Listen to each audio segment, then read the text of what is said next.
Elizabeth, you're Are we live. ready? Okay, Yeah. excellent. Thank you. All right, welcome to the second of the U.S. Halal Consultants free live webinars. I'm Elizabeth Myers, the co-founder and executive vice president of U.S. Halal Consultants, and we launched the group at the beginning of the year to help businesses navigate the U.S. halal market. U.S. Consultants, Halal Consultants is the only consulting group in the U.S. that focuses on helping businesses enter, operate, and/or expand in the halal space.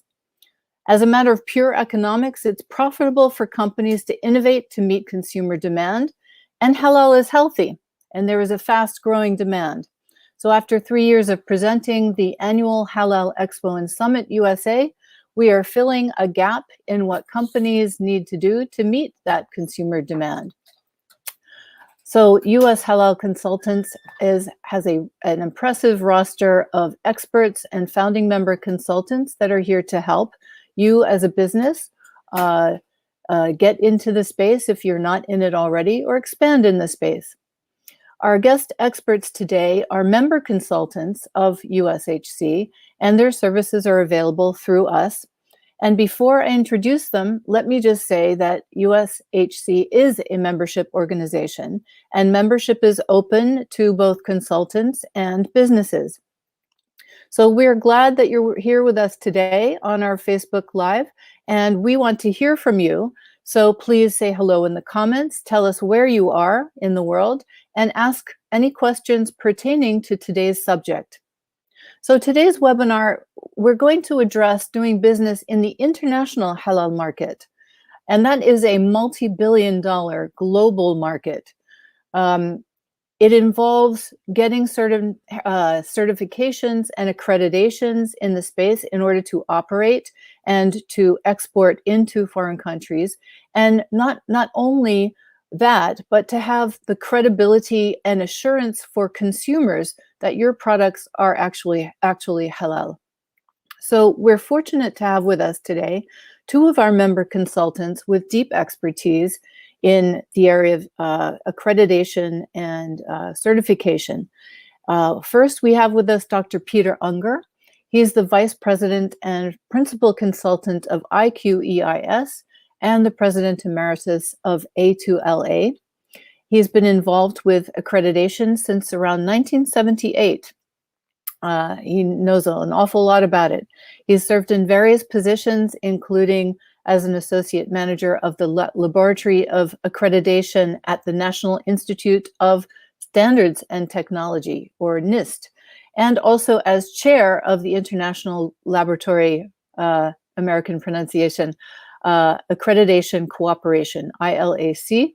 He's authored many papers on accreditation and was also an active participant in the establishment of the ISO IEC standards for accreditation.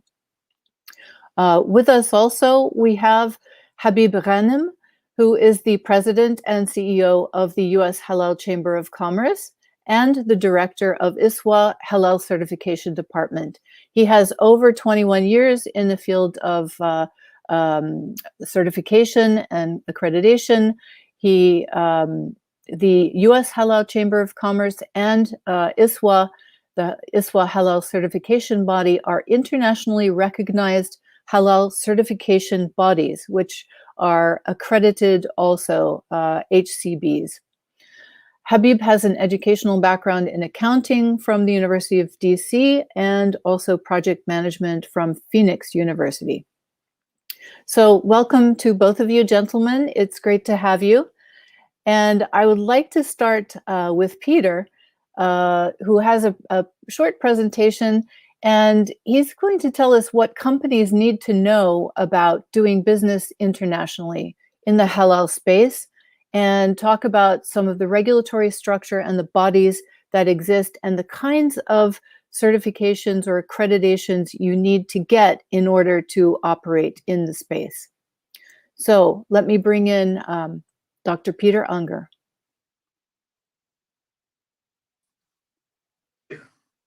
Thank you very much, Elizabeth. I appreciate the introduction, and thank you for giving me the opportunity to talk about My favorite subject, I think. Accreditation is a 5-syllable word that can be very confusing to people who are not familiar with the subject, and they confuse it a lot with certification.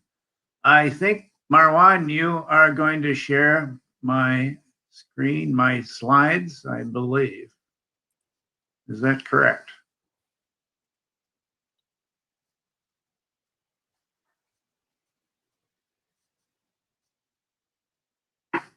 Coming up. There we go.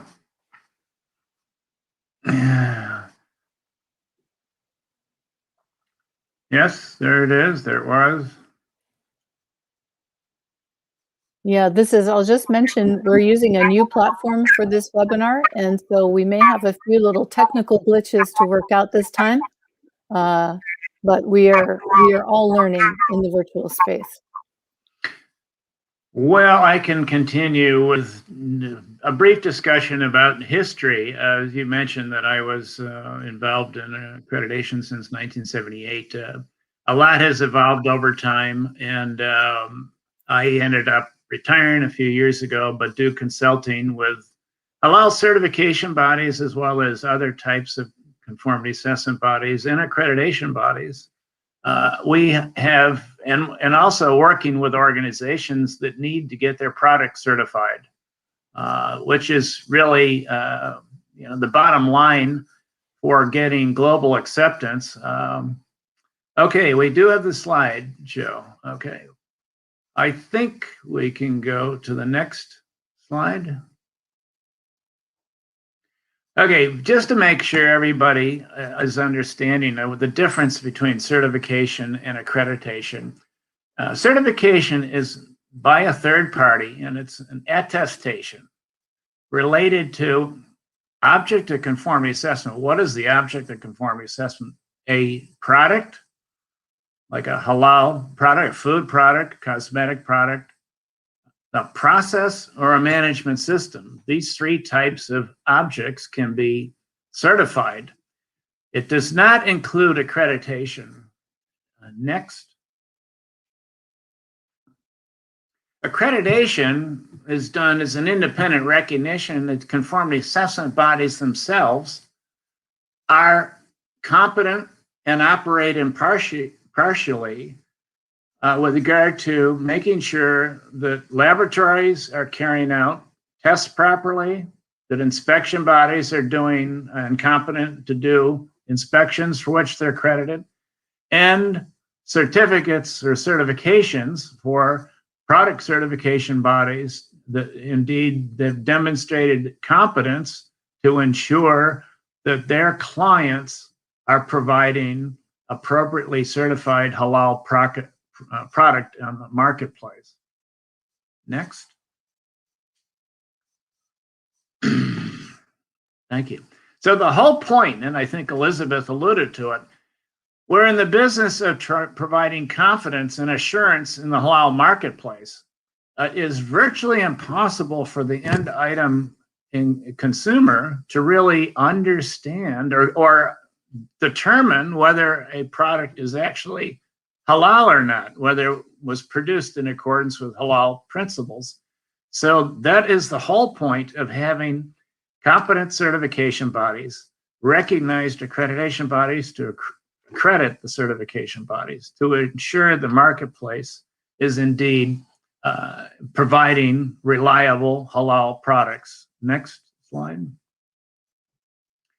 This is a pyramid, if you will, that basically illustrates what's involved. At the bottom of the pyramid, of course, we were trying to provide products and service providers providing reliable halal products so that when the government has confidence that the products are halal and meeting the regulations, the customers and consumers can trust the product is being halal, and that purchasers can be assured that the product is halal. And this process is done by conformity assessment bodies, primarily product certification bodies, that are operating in accordance with international standards that are primarily designed or developed by international organizations, which we'll talk about in subsequent slides. The standards for the products themselves, there are numerous standards out there, and we'll mention briefly some of them. But how do we know, though, that the conformity assessment bodies, that the certification bodies are competent? We do this through accreditation, and there are international standards for accreditation of conformity assessment bodies, and there are requirements for accreditation bodies, international standards. And at the apex of this pyramid is a process that's done globally among accreditation bodies to do peer evaluation of each other to ensure that the accreditation bodies are providing reliable accreditations. And this is done through major organizations. I think Elizabeth mentioned the International Laboratory Accreditation Cooperation, and also the International Accreditation Forum, which deals with accreditation of certification bodies. And there is a halal cooperation of accreditation bodies called IHAF, International Halal Accreditation Cooperation, which has also been developing a system of peer evaluation to recognize competent halal accreditation bodies. Next slide.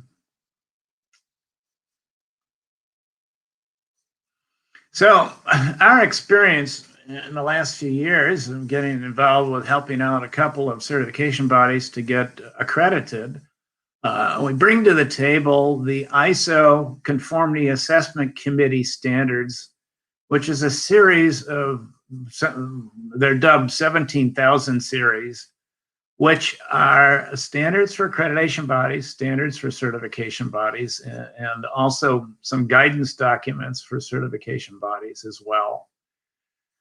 The Organization of Islamic Countries, Standards and Metrology Institute for Islamic Countries, CIMIC, also has developed requirements for accreditation and certification.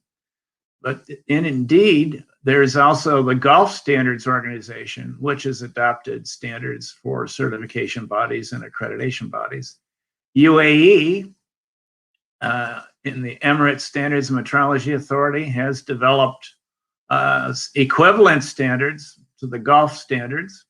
And there are other countries that are involved in developing standards in Malaysia, particularly Singapore, Egypt, and this is not a complete list, by the way. So we have had some real-time experience in developing and helping halal certification bodies attain accreditation through training and internal auditing, and that's something that Habib can certainly talk about.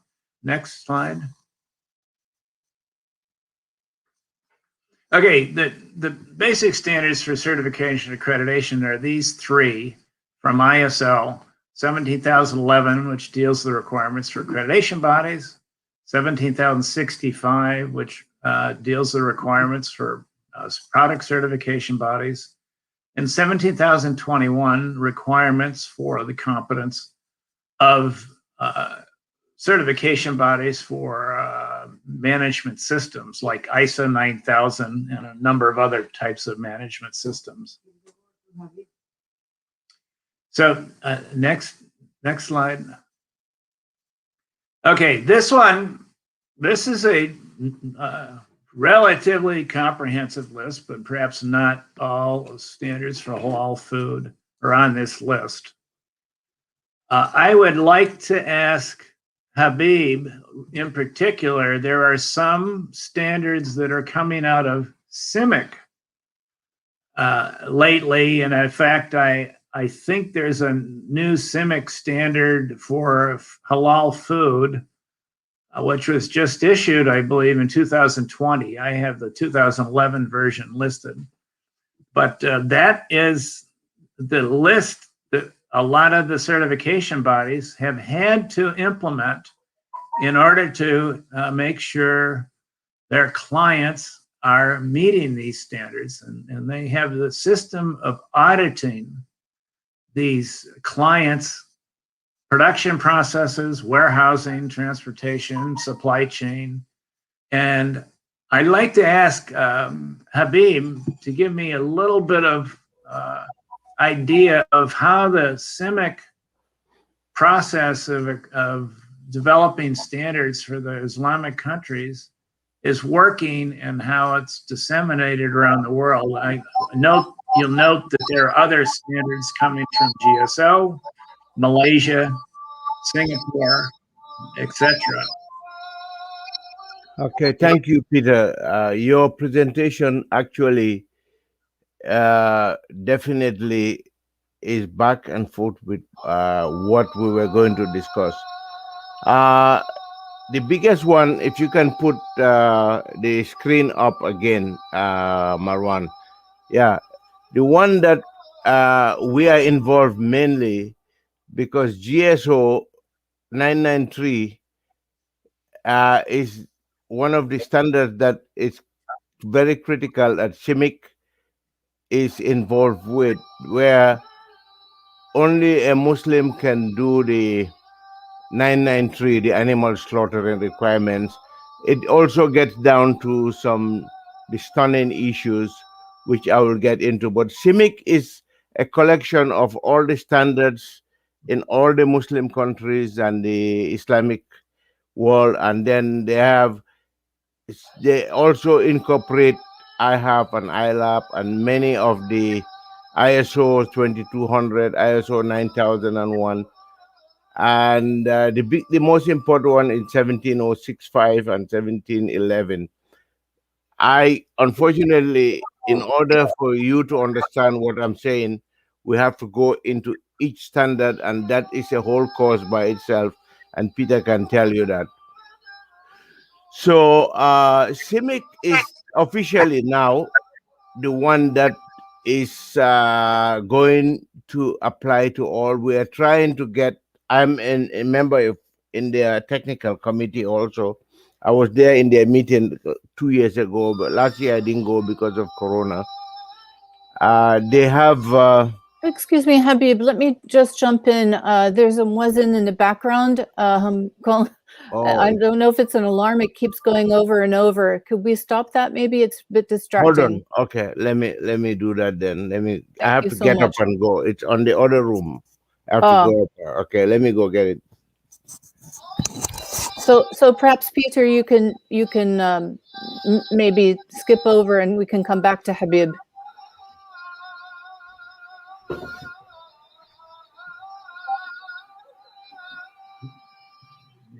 The next slide. These are the dangers of being in the home office. Yes. Oh, yes. There are a lot of unforeseen noises that could happen, especially in an urban environment. Okay, this is one of the slides that I really wanted to make sure we get across to clients, manufacturers. There are very strong prescriptive requirements that are for halal management systems of any manufacturer of any product that are quite similar to ISO 9001, which are general requirements for quality management systems. But there are additional risk management requirements that have been recently introduced in the standards in CIMIC and Malaysia in particular, not only covering the manufacturer, the processing plant, but the warehouse and the transportation facilities that are in place. So there's additional supply chain requirements. Impartiality is a major emphasis. In other words, the third-party certification bodies have to be impeccably impartial in doing their certifications. And that the requirements for impartiality are very, very strong. Anyone making food, processing food, have to have a food safety management system with a hazard analysis, critical control point, and risk assessment mitigation efforts in place, and they're required to be demonstrated to the certification body. And accreditation of halal certification body has really become a necessity in some global markets, particularly in the Mideast, but it's also in Asia, and it's becoming something that cannot be avoided anymore. I want to just say the good news is there's a lot of reliance on ISO standards. The GSO standards, the CIMIC standards, have indeed used the text to a large extent of the ISO international standards and integrated them into the halal standards. On the other hand, less good news, there's a proliferation of national standards which do not differ very much with ISO and CIMIC standards, but it requires the attention for every nuance of difference, which then means one has to purchase the standards. And it's one thing, by the way, the certification body, in effect, can do for the client, and that is to distill all the subtle differences of the various national standards, integrate that into their checklist for doing their audits, and assuring that the client's product can go to Malaysia, can go to UAE, can go to Saudi Arabia, and without the client really having to try to understand this myriad of national standards. Peter, may I? Yeah, go ahead, Habib. I was going to Yeah, ask. this is my area right there. Okay.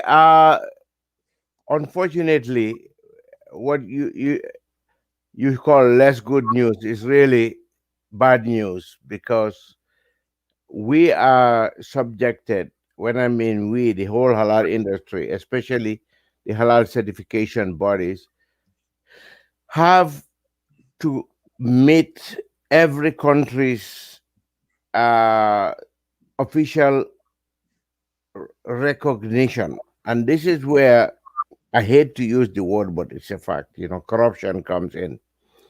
Uh, Indonesia has MUI and BPJPH. You have Singapore MUIS, and Malaysia has JAKIM. These are just some examples. Japan has theirs.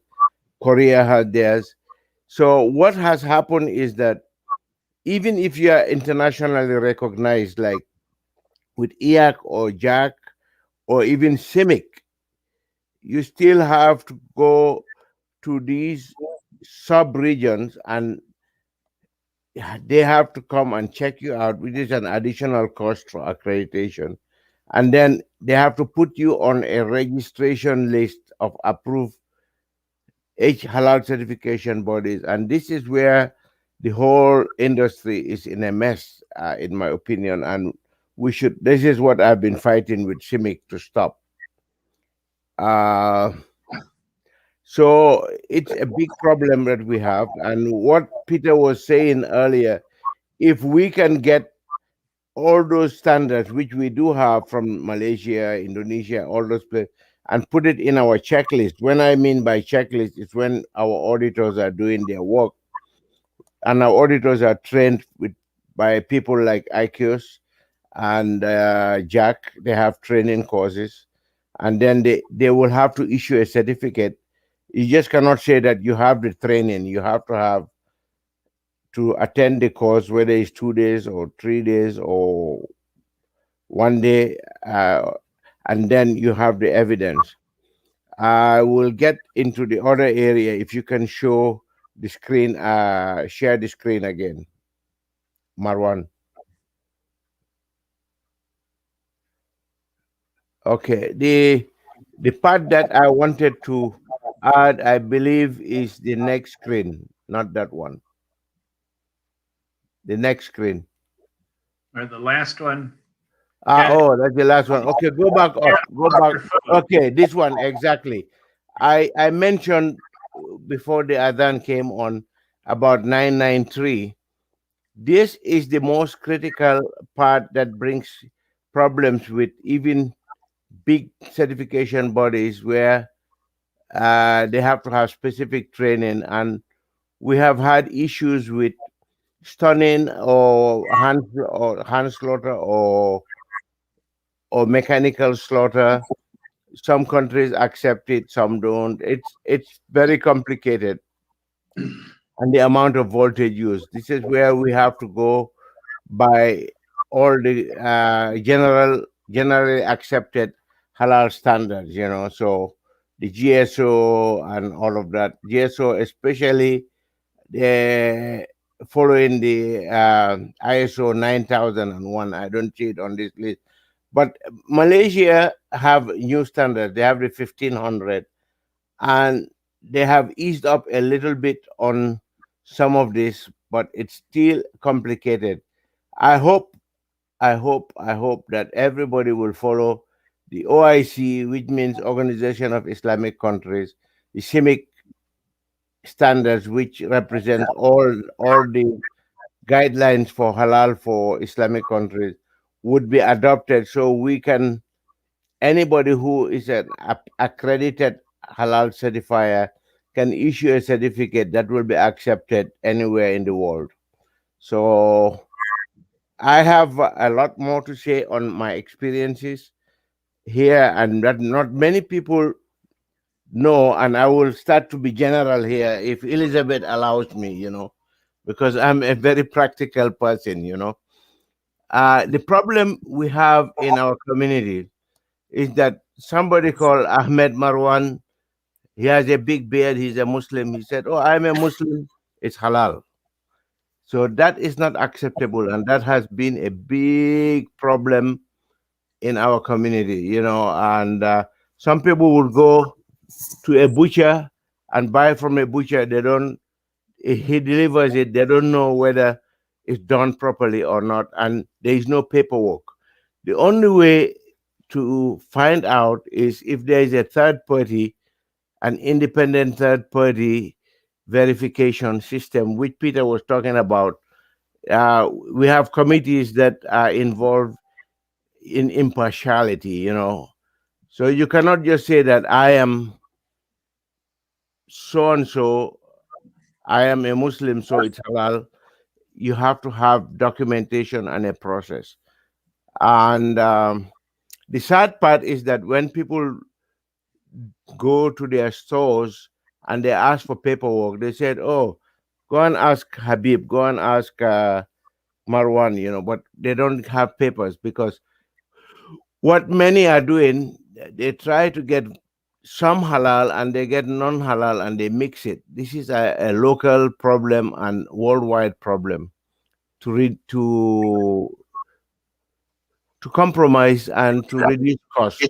So I don't want to get into the details, but generally speaking, we only talk about the good side. So we encourage everybody, if you want to do it, put a budget, get proper training from people like IQUIS or Jack, and so that you will be doing the right thing for the consumer. And Marwan knows why it's very critical. We're talking about another organization, the American Halal Council, where verification is an important issue apart from advocacy. So, with that, I will open the floor for questions because the, it's really a big area, and unless I touch into specifics, like Peter will tell you, there are about almost 100 items that we have not even touched. So, is there any question? So thank you, both of you, Dr. Peter Unger and Habiba Ghanem. Uh, Very, very poignant remarks. I'm not sure that we have any questions yet from the audience, but let me jump in here because our last or our first actually webinar last month addressed issues on the domestic side of how you ensure consumer confidence in the halal product or service or whatever it is, and in the U.S. And in the US, of course, we have a system of federal and state regulation, federalism, where there are certain overarching federal standards which pretty much govern labeling.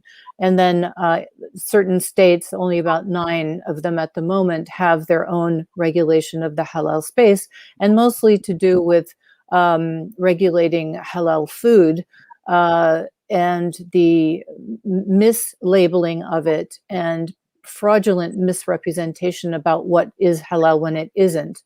And there are obviously some criminal sanctions and definitely civil penalties for doing this. Are there similar kinds of enforcement mechanisms on the international side that Yes, companies yes, need to be worried about if they don't yes, comply with defi- these definitely. certifications and accreditations? Definitely, Elizabeth, you bring up a very good point. The U.S. government, they they are not promoting Islam or halal. They just want to make sure that if you label something kosher, it is kosher. If you label something vegan, it is vegan. If you label something halal, it has to be halal. Especially they meet the basic standard. Yes, to answer your question, the international aspect, halal certification bodies can be charged for non-compliance uh, if they do not comply, and they have to correct the NCs. And I think I will leave that part to Peter because we've had a few cases in the past. Peter, you need to unmute yourself. Yes, one of the getting back to the domestic market as well as the international market, but there are a number of certification bodies in the business that are not accredited, that are not following the international standards, and particularly on issues of impartiality, because they might be consulting with a client at the same time they're certifying the product, and that is absolutely forbidden to be doing. Conflict of interest. You wouldn't be accredited if you were doing consulting as well as certifying the same client's product. So that's something that there's been a lot of activity like that in the marketplace. And one reason why the requirement for accreditation of certification bodies has emerged, particularly United Arab Emirates definitely has been pushing for accreditation of certification bodies because they recognize and have had past experience of certification marks coming from certification bodies that are not operating in accordance with the international standards. And so you really have to have confidence that your certification body is operating in accordance with international standards. And really the only way to do that in an objective, thorough way is to have an accreditation of the certification body itself. It's not an easy process. Habib can tell you it is not an easy process. And manufacturers meeting and getting their products certified is not an easy process either. So It's there's not. Nor Yeah, is it you're right. free. You are right. It's not easy, but once your system is in place, then it becomes a smooth process. And now we have the remote system thanks to COVID-19, except for new clients. It is a major problem what Peter said about self-certifiers or somebody who just goes and kills a goat in Northern Virginia and sells it to some shops in Lebanese butcher or something like that. So without paperwork, they just take their word for it. With the international accreditation and the certification system and the verification system, there must be documentation. I'll give you a typical example. If somebody buys from, say, ABC, and they say they do the slaughtering themselves, they deliver to CDF shop in Vienna, Virginia. That person in Vienna say, "Oh, I got it from Ahmed or Mohammed." This is not enough for us to do the verification. We need documentation, and there should be a third party involved.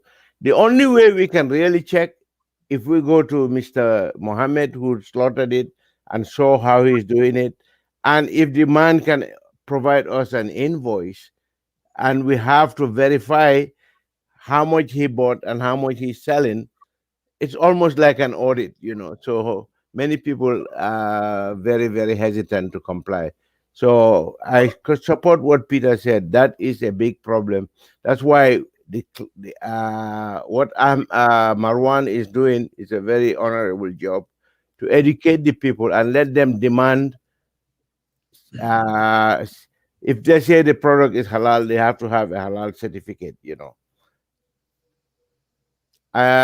I leave it back to you. Excellent. Thank you. We've been greeted by someone in the Philippines, a Halal Association from the Philippines. So I want to say salam to you as well. And also to recognize, we keep talking about Marwan. Who's Marwan? Marwan Ahmed is the president, the CEO of the U.S. Halal Consultants Group. And thank you for running the operation of the webinar today, Marwan, on this new platform. I think it's doing well. So I want to encourage audience members to ask your questions. This is the moment to get them answered live in real time by real experts. And so as we're hoping to get some more questions, it sounds like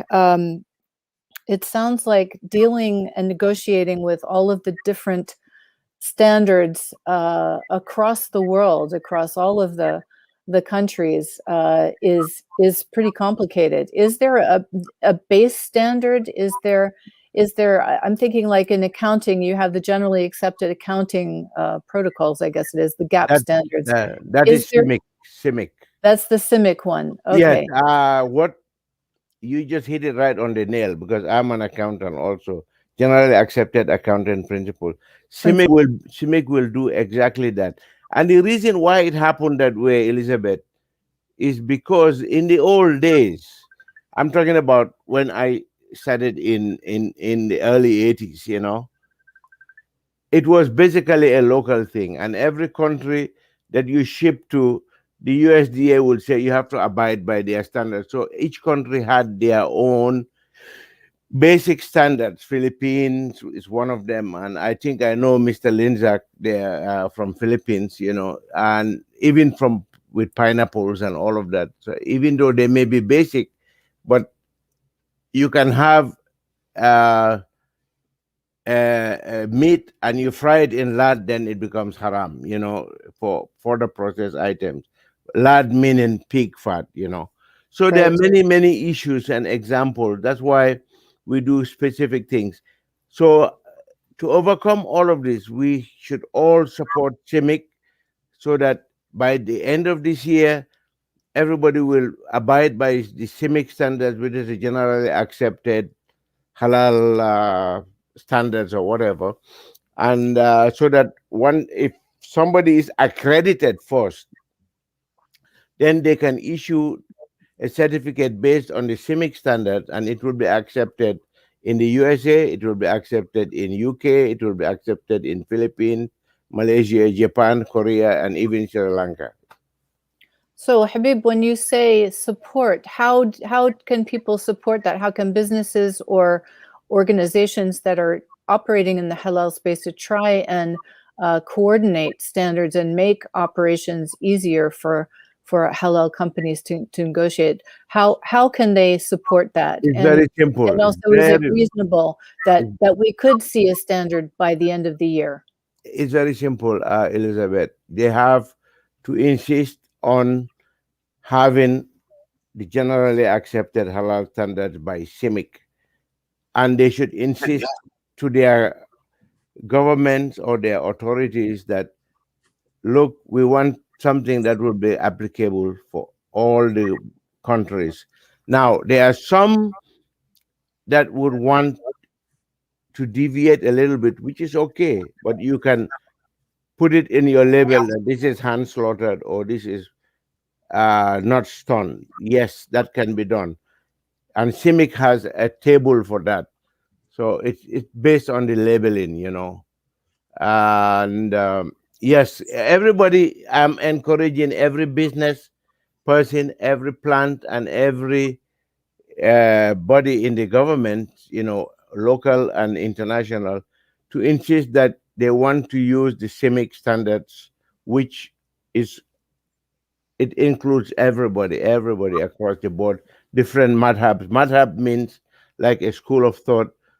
Some would accept this. So as long as there's compliance with the CIMIC standards, you can use that and issue a certificate based on that, as long as you have some I forgot the English word, the not clearance, some Guidance? not guidance, to show that it is clear, transparency, Clarification. trans, trans, Transparency. Yeah. transparency, and that's it. So CIMIC is the answer to all of this. I have been doing it for over 30 years. Officially, privately, I was one of those, you know, 1 man or 2 man show, 30 years ago. Until now, we are very professional, which Peter can tell you. We have several committees. We have to abide, and believe me, Elizabeth, Peter will tell you it's not cheap, but once you get it done, the companies will pay. I used to be worried that the companies will say, oh, it's too expensive. No. Even when we increased our price by 100%, they still paid. So we have a question from the audience, and it's to do with contamination. Is there a way to control the contamination of halal certified products? I think that's my area. Peter does the accreditation. We do certification. We have a checklist. And I am glad he asked this question. In fact, I overlooked it even. Thank you, Mr. Ismail. The question is, how do you find? There is a requirement in our accreditation that we have to have. We are required. It's compulsory that we do testing, especially for further processed items, not only raw. And the lab has to be approved by somebody like A2LA. It must be 17065 approved lab. And then that test result will tell us what is there, what is contaminant. We can even tell the different types of meat, not only porcine and alcohol. So the way to control it, that contaminations or whatever, is through lab, approved lab, not any lab. It has to be an approved lab. May I add, CIMIC recently has issued standards for warehousing and transportation, all of which could potentially cause contamination, even if the product is produced properly. Once it leaves the plant, who knows? And they have requirements now for warehousing the product, and that could any place where the product is stored. They have developed principles, risk management principles, scientifically based regulatory process in effect has to be followed in order to mitigate or prevent contamination. And that includes transportation and trucks and so forth. So that has been recognized, and how one goes about auditing those warehousing and transportation facilities is a challenge, but I think it's doable, and that's part of what the certification body should be paying attention to. So how perhaps that kind of training is part of certification, but how do companies get the kinds of knowledge that they need to know? Are there trainings that they can go to? Are there bodies that offer such trainings for companies to actually know what they're getting into before they get into even the process? Yes, I think one of them you have right here is someone like Peter's group. There are a few bodies like CIMIC offers some classes. Jack means golf accreditation council. Okay, they offer some classes, but it's only specific to their standard. But this is one thing that I think you, Elizabeth Myers, and Marwan Ahmed, and US consultant can do if we can organize some trainings to educate people. It comes under advocacy, and people don't don't tell me that it's for free. I don't want to hear the word free. They have to pay. You know, I know Marwan likes to help and advocate things, but anybody who comes to the class to be educated, because you have professionals like me doing the Islamic part, Peter doing the technical part. Then when they come to the US Halal consultants to get training and you issue a certificate for them, they have to pay, whether it's a 1 day course or half a day course, and that they can use that to say, look, we have been trained and we know this, and they can be more productive in the halal industry and the halal Yeah. arena. Okay, Peter. This is what IQUIS is all about. We provide training in ISO 9001, 22000, risk management.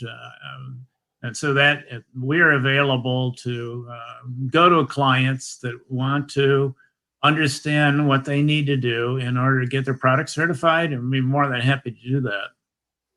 Yeah, what Elizabeth is saying, Peter, is that many people don't know about, say, you exactly, but if we do it under the platform of US Halal consultants, and then you, of course, will be paid for your services or whatever, and then US Halal consultants would do a training to educate people, and they pay for it. It's like going Right. to school. It's like going to school. This is my suggestion. Thank you. Yes. No, thank you for the suggestion, Habib. We are looking into doing that in other areas, including FDA regulation and compliance that we talked about last month. So this is definitely an area that we will also hopefully be preparing some kind of program that members can take advantage of. The public can also join us as well. But as Habib correctly notes, what we're doing today is for free. This is the teaser to show you the complications that are out there in terms of international regulation and standards and certification, etc., that applies to the halal space. And that these two gentlemen we have with us today, our expert member consultants, have decades, and 50 years between them of experience in this space. And that experience doesn't come lightly. So yes, hopefully in the near future, we will be organizing some training sessions on this and other areas. So And stay tuned. and charge Go ahead, people. Habib. Please don't make it free. Thank No. you. I'm No, very that's the serious. point. This Let me tell. expertise was not obtained for free by you or by Dr. Unger and or by Marwan Ahmed or even myself. So absolutely, it will have to be appropriately charged for. Yeah, But even become if a it is member even because if there it will is be two discounts. hundred. No, believe me, if you don't charge, people will think it's useless. That it's not worth anything. Exactly. And Exactly right. and by the way, at the end of the training, you will provide them a certificate.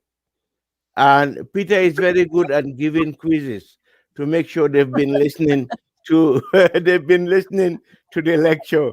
And if you fail or you don't answer, you don't get a certificate. Am I right, Peter? Yeah. Yes. I was wondering, the acronym iQuiz. It could be Trying called to get iQuiz.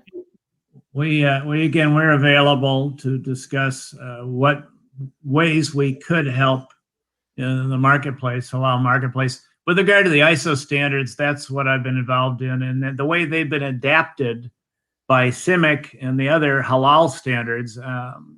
We're very familiar with what they've done, and to a large extent, they are abiding by the ISO standards for certification and accreditation.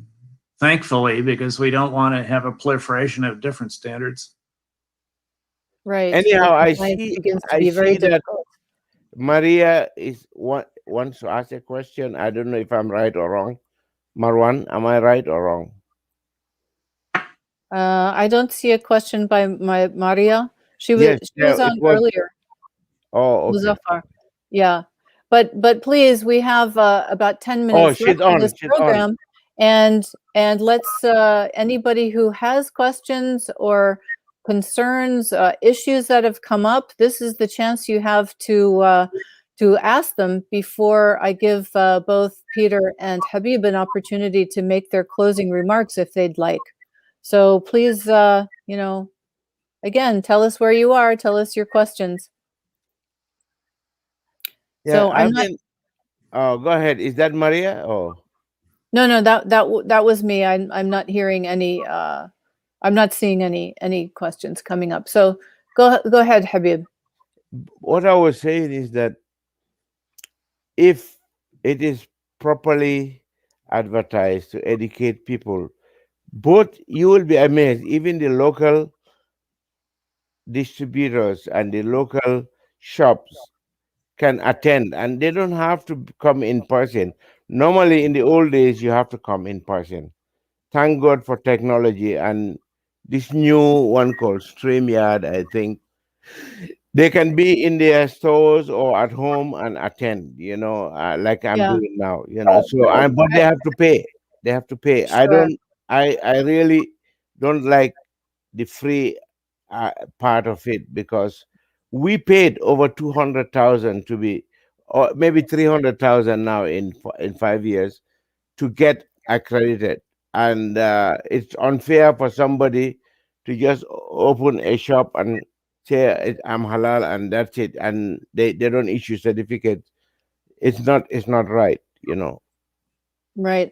Of course, of course. People need to be paid for sure for their expertise and for the effort they've put into uh, becoming a certification or accreditation body, whatever it may be. And most of all, the traceability, and to follow the paperwork, to Paper trail. know that paper trail. Exactly, thank you, Elizabeth.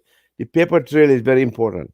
Like I said, if I go to a store, say Lebanese butcher in Alexandria, I said, I want to check, show me your invoices. Do you think he will give it to me as an outsider like that? No. But if I'm the certifier or the verifier that is legally recognized, then he will have to do it. Right. Well, this is all about consumer confidence in the market and in the products and services that are being provided, that the bodies that are certifying those products are actual proper certifiers as well Thank and you. have Thank the you. credential and the training to do that and make sure that things conform to the standards, whichever standards you're working with. And so this is important. Since we're getting close to the end of the show, there's a comment by Halal Expo USA. Thank you very much. About I totally agree with the paid model. Absolutely. Um, and do you guys have some final words for companies to consider when they are either trying to expand in this space or to even enter the international market? I Or I think I have something, and I will let Peter do the final closure. I encourage them to Oh, have training. Number one, even if you are in a butcher, you have to follow USDA guidance, on how to handle the meat. There are certain things that many people don't know. When you use a knife, it doesn't have to have a wooden handle, because that can capture bacteria. So it has to be plastic handle. The length of the knife matters. The environment, the cleanliness, because I want to close with this. In the Holy Quran, every time halal is mentioned, they use the word tayyiban. Tayyiban means wholesome and clean. So even if you have been approved, you have to have continuous training. Peter will tell you, my staff have been trained for 5 6 years, but we're having internal training again. It's very important. It's like you go to a refresher course. You are a doctor, and usually they have refresher courses, even though you've been a doctor for 20 years. Thank you very much, Elizabeth and Mr. Marwan Ahmed. And I appreciate it. Thank you. Assalamu alaikum. You're very welcome. And Dr. Unger, would you like to have the last word? Yes, Elizabeth, thank you. I just want to say the first step, I think, for anybody that's making halal product for the international marketplace, for that matter, the domestic marketplace, the first investment, I think, is to get the relevant standards. And that's most of them are not free. They have to be purchased. And that's the first step. And then if there's a need for training, IQUIS is more than happy to provide that kind of training from especially the ISO standards and the relevant halal standards that relate to accreditation certification. Thank you very much again, Elizabeth, Marwan, Habib, appreciate it. And thank you, audience, for paying attention. Gentlemen, Dr. Peter Unger, Habib Ghanem, thank you so much for being with us in this short webinar that simply provides a taste of what's out there to know about when you want to operate in the international halal space. And we encourage you to join U.S. Halal Consultants as a member, either as a business or if you're a consultant, apply for membership with us. So that you have an opportunity to present webinars like this. And we look forward to having you next month's webinar. And it will be, actually, we'll put the details in the chat. And for any further questions, please contact us through our webpage. We'll put that also in the chat. And we look forward to seeing you next time. Thanks very much for being with us. By the way, is it being recorded? Bye-bye. I believe we have recorded it, yes, Yes, but so it will in be case- available on the webpage. Thank you very much. Thank you. Assalamu alaikum.